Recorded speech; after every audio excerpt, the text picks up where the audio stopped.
तो last part में स्पार्गा आ गया था और उसने सुपर ड्रैगन बॉल्स को डिस्ट्रॉय कर दिया था।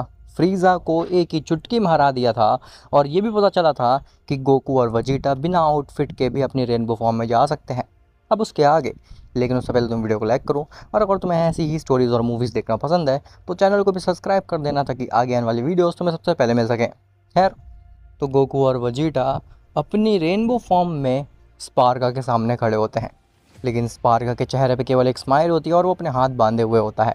स्पार्गा कहता है, तो तुम सेयंस के पास में आउटफिट नहीं है, लेकिन स्टिल तुम्हारे पास में रेनबो फॉर्म है।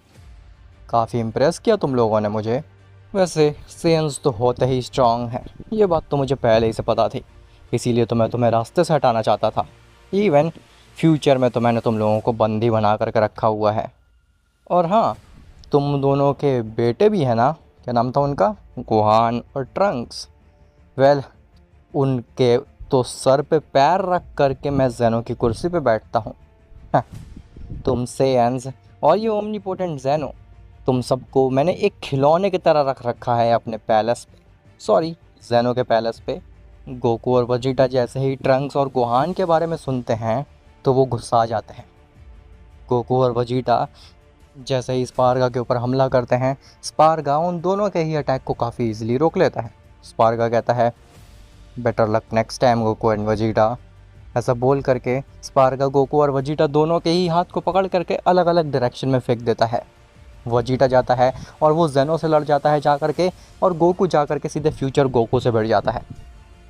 गोकू कहता है, "छ, ये क्या था? इसने तो हमें मच्छर की तरफ फेंक दिया।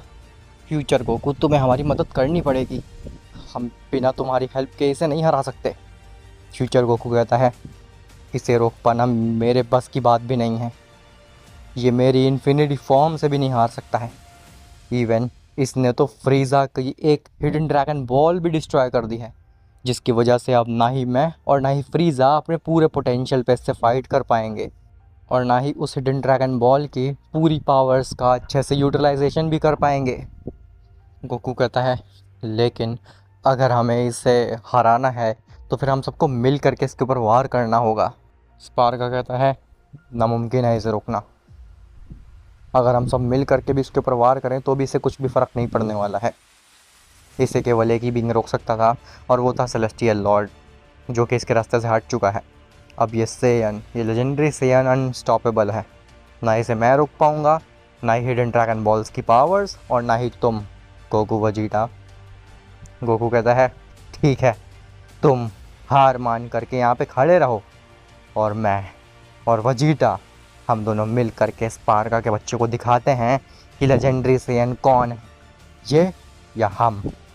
ऐसा बोल करके गोकू और वजीटा दोबारा से स्पार्गा के ऊपर हमला करते हैं, लेकिन फिर से स्पार्गा उनको रोक लेता है। लेकिन तभी अचानक से वहाँ पे फ्रीज़ा आता है, जो कि बिल्कुल भी खुश नहीं होता। फ्रीज़ा काफ़ी ज़्यादा नाराज़ लग रहा होता है। स्पार्गा गोकू और वजीटा को दोबारा से फेंकता है और कहता है, ओह, तो तुम दोबारा से आ गए यहाँ पे फ्रीज़ा। लगता है कि अभी भी तुमने हार नहीं मानी है। खैर, अब मैं तुम्हें हार मानने लायक भी नहीं छोड़ूंगा, इस बात को जान लो फ्रीज़ा। इसीलिए भलाई तुम्हारी इसी में है कि तुम यहाँ से चले जाओ। फ्रीज़ा कहता है, नहीं, या तो तुम जिंदा रहोगे या फिर मैं। ऐसा बोल करके फ्रीज़ा स्पार्का की तरफ जा ही रहा होता है कि तभी फ्यूचर गोकू आकर के फ्रीज़ा को रोक देता है। फ्यूचर गोकू कहता है, रुक जाओ फ्रीज़ा, बेवकूफ़ी मत करो। अगर तुमने स्पार्का के ऊपर हमला किया और उसने तुम्हें मार डाला तो फिर मैं भी मर जाऊंगा। फ्रीज़ा रेज करता है और अपनी ओमेगा फॉर्म में ट्रांसफॉर्म हो जाता है, जिसके बाद वो फ्यूचर गोकू को साइड हटाता है और कहता है, मुझे फ़र्क नहीं पड़ता है कि कौन मरेगा और कौन जिएगा, लेकिन इसने जो मेरी डिसरिस्पेक्ट की है वो मैं नहीं सह सकता। इसकी जुर्रत भी कैसे हुई फ्रीज़ा, पूरे मल्टीवर्स के होने वाले लॉर्ड के साथ में इतनी बुरी तरीके से बर्ताव करने की। अब मैं दिखाता हूँ कि इस मल्टीवर्स का असली लॉर्ड कौन होने वाला है। ऐसा बोल करके फ्रीज़ा भी स्पार्गा के ऊपर हमला करता है, लेकिन स्पार्गा उसको दोबारा से पकड़ लेता है। स्पार्गा फ्रीज़ा के साथ बिजी होता है तो गोकू और वजीटा को टाइम मिल जाता है प्लानिंग करने का। वजीटा को कुछ कहता है, कैकारॉट, ये स्पार्गा फ्रीज़ा के साथ बिजी है, तो हम यूज़ कर सकते हैं इस टाइम को। गोकू कहता है लेकिन हम क्या ही करेंगे, इसके ऊपर हमारे कोई भी अटैक, कोई भी की ब्लास्ट फ़र्क ही नहीं डाल रहा है। हमारी रेनबो फॉर्म इसके सामने कुछ है ही नहीं, हम क्या कर पाएंगे। इवन फ्रीज़ा भी अपने ओमेगा फॉर्म से इसके ऊपर स्क्रैच तक नहीं ला पा रहा है। वजीटा कहता है कैकारोट, ये समय है वजीटा के आने का। गोकू कहता है वजीटा, मुझे नहीं लगता है कि इससे ज़्यादा फ़र्क पड़ेगा, क्योंकि जब मैं, तुम और फ्रीज़ा तीनों मिल करके इसे नहीं रोक पा रहे हैं तो फिर हमारा फ्यूजन से कितना ही असर पड़ जाएगा इसको। वजीटा कहता है ट्रस्ट मी कैकारोट, हम इसे फ्यूज़ करके हरा लेंगे। गोकू कहता है ठीक है। जिसके बाद गोकू और वजीटा फ्यूजन डांस परफॉर्म करते हैं और फ्यूज़ कर जाते हैं गोजीटा में। जैसे ही गोकू वजीटा गोजीटा में फ्यूज़ करते हैं, स्पार्गा का ध्यान फ्रीज़ा से हट करके गोजीटा पे चला जाता है। स्पार्गा फ्रीज़ा को छोड़ता है और पीछे देखता है मुड़ करके, तो उसके पीछे गोजीटा खड़ा होता है जिसका ऑरा काफ़ी ज़्यादा डिफरेंट होता है। स्पार्गा कहता है तुम सेयंस को फ्यूजन करना भी आता है, मैंने बिल्कुल भी एक्सपेक्ट नहीं की थी ये चीज़। खैर, किसी समय में मेरा भी एक पार्टनर हुआ करता था जिसके साथ मैं फ्यूजन करता था, और हमारा फ्यूजन इतना स्ट्रांग होता था कि इवन सेलेस्टियल्स तक हमारे खिलाफ हो गए थे हमें मारने के लिए। और सेलेस्टियल्स ने ठीक ऐसा ही किया, उन्होंने मेरे भाई जैसे मेरे दोस्त को, मेरे पार्टनर को मुझसे छीन लिया और सारी पावर्स मेरी ख़त्म हो गई। वही बदला लेने के लिए मैंने सबसे पहले उन सेलेस्टियल्स को मारा, और अब ये पूरा मल्टीवर्स मेरा होगा। गोजीटा कहता है ओ, तो ये सब तुम अपने पार्टनर के लिए कर रहे हो। स्पार्गा कहता है तुम्हें उससे क्या ही फ़र्क पड़ता है, दिखाओ आखिर तुम्हारे फ्यूजन की पावर क्या है। गोजीटा कहता है हाँ क्यों नहीं। जिसके बाद गोजीटा इंस्टेंट ट्रांसमिशन करके स्पार्गा के मुंह के सामने आ जाता है। जैसे ही गोजीटा स्पार्गा के गट में एक पंच मारने जाता है तो स्पार्गा अपनी जगह से 1 सेंटीमीटर भी नहीं हिलता। स्पार्गा को लगता है कि एक फ्यूजन के पंच से उसे क्या ही फ़र्क पड़ेगा, लेकिन उसे क्या पता था कि गोजीटा के दिमाग में क्या चल रहा है। खैर, गोजीटा जैसे ही अपने पंच को उसके गट के नज़दीक ले जाता है, वो गायब हो जाता है। स्पार्गा ये एक्शन देख करके शॉक्ड रह जाता है। स्पार्गा कहता है हाँ, ये क्या किया आखिर।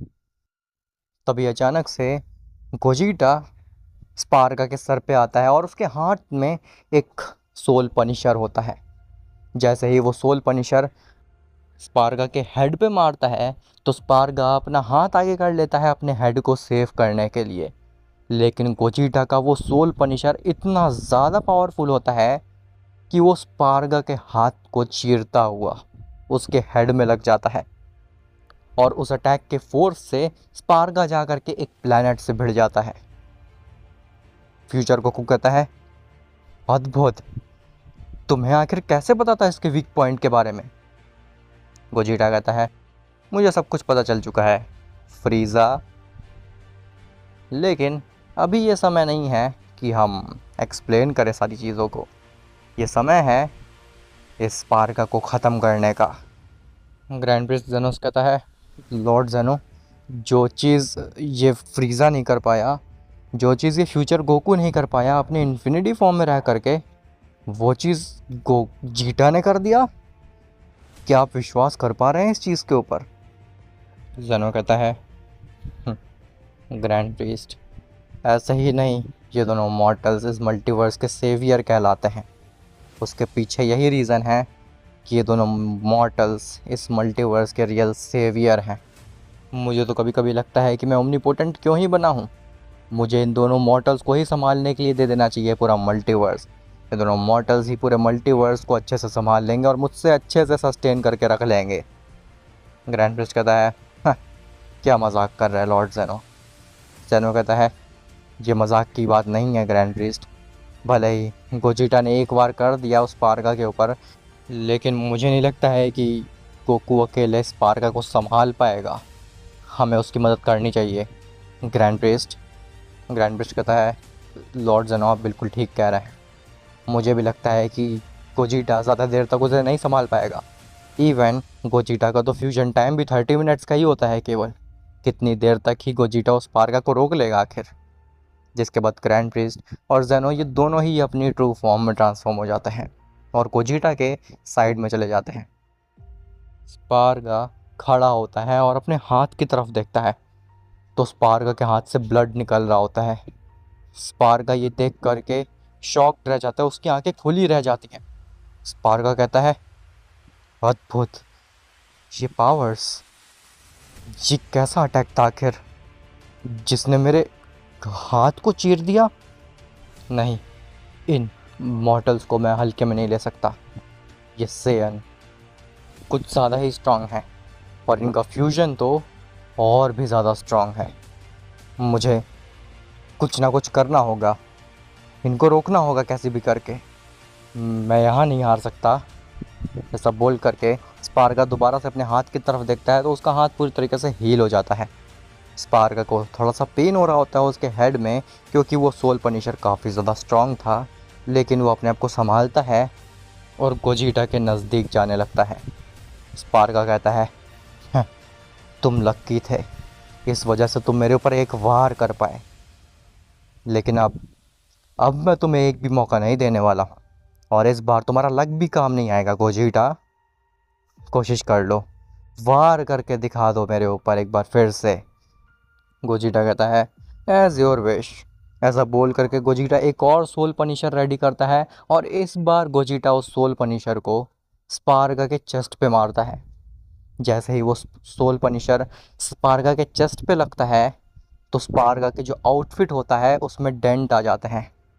वही आउटफिट जिसके ऊपर फ्रीज़ा की डेथ लेज़र का एक स्क्रैच तक नहीं आया था, उस आउटफिट पे या फिर कह लो उस शील्ड पे जिसको कि इन्फिनिटी शेनरॉन के क्रिएटर ने क्रिएट किया है, उसके ऊपर केवल एक गोजीटा के सोल पनिशर से डेंट आ जाते हैं। इवन स्पार्गा तक ये चीज़ देख करके शॉक्ड रह जाता है। वो सोल पनिशर का इम्पैक्ट इतना ज़्यादा स्ट्रांग होता है कि स्पार्गा भी कुछ कदम पीछे हो जाता है। स्पार्गा समझ नहीं पाता है कि आखिर ये अटैक में ऐसा क्या खास है जो कि मेरे आउटफिट या फिर मेरी बॉडी इस अटैक को संभाल ही नहीं पा रही है। गोजीटा कहता है, क्या हुआ, तुम्हारे इस आउटफिट को तो इन्फिनिटी शेनरॉन के क्रिएटर ने रेडी किया है ना, और तुम यही सोच रहे हो ना कि आखिर मेरे इतने कमज़ोर से की ब्लास्ट जैसे सोल पनिशर अटैक ने तुम्हारे आउटफिट में इतना ज़्यादा डेंट कैसे मार दिया, इवन तुम्हारे हाथ को इतना ज़्यादा डैमेज कैसे कर दिया, है ना स्पार्गा। स्पार्गा कहता है, अपनी बकवास बंद करो, बस बहुत हो गया, अब और ज़्यादा तो मॉर्टल्स और इस ओमनीपोटेंट को मैं नहीं सह सकता। अब मेरे इस वार से बच करके दिखाओ। ऐसा बोल करके स्पार्गा उनके ऊपर वार करने जा ही रहा होता है, लेकिन तभी पूरे यूनिवर्स में मानो कि एक भूकंप टाइप का आने लगता है। पूरा यूनिवर्स हिलने लगता है। सभी लोग शॉक्ड रह जाते हैं कि ये क्या हो रहा है आखिर। लेकिन गोजीटा और जेनो, इन दोनों के चेहरे पे एक स्माइल होती है। गोजीटा कहता है, वो आ गया। ग्रैंड प्रिस्ट कहता है, कौन आ गया, आखिर तुम किसकी बात कर रहे हो गोकू, कौन आ गया। तो स्पार्गा कहता है, ये एनर्जी, ये एनर्जी कैसे एग्जिस्ट कर सकती है, ये एनर्जी तो सेलेस्टियल्स की है और सेलेस्टियल्स तो मारे जा चुके हैं। नहीं, ये नहीं हो सकता। फ्यूचर गोकू, तुमने मुझे बिट्रे किया है, तुमने उन सेलेस्टियल्स को नहीं मारा। तभी वहाँ पे वाकई में सेलेस्टियल लॉर्ड आ जाता है, जो कि स्पार्गा को देख करके हंसने लगता है। सेलेस्टियल लॉर्ड कहता है, तुम्हें क्या लगा स्पार्गा, मैं इतनी आसानी से मर जाऊंगा? तो ऐसा बिल्कुल भी नहीं है। तुम्हारा खात्मा करे बगैर मैं कैसे ही जा सकता हूँ। तुमने काफ़ी सारे मल्टीवर्सेस, इवन टाइम लाइन्स में अपना कहर मचा करके रखा हुआ है।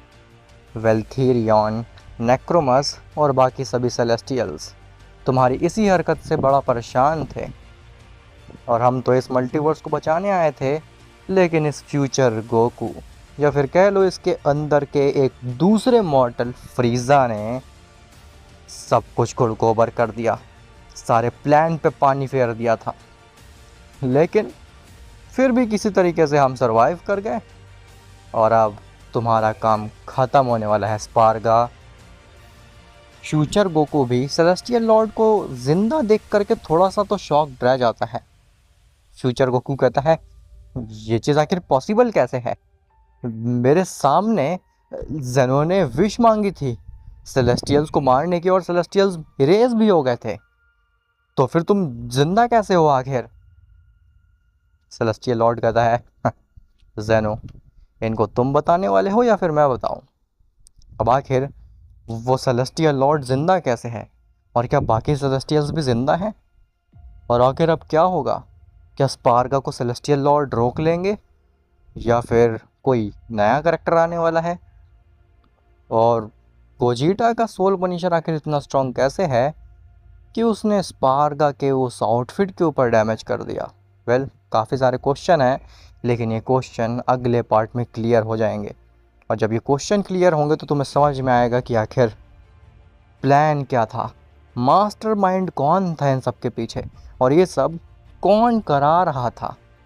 ना ही वो स्पार्गा था, ना ही वो सेलेस्टियल लॉर्ड था, बल्कि इसके पीछे एक ऐसा बीइंग था जो कि तुमने बिल्कुल एक्सपेक्ट नहीं किया होगा। खैर, मिलते हैं तुमसे नेक्स्ट पार्ट में, तब तक के लिए बाय बाय।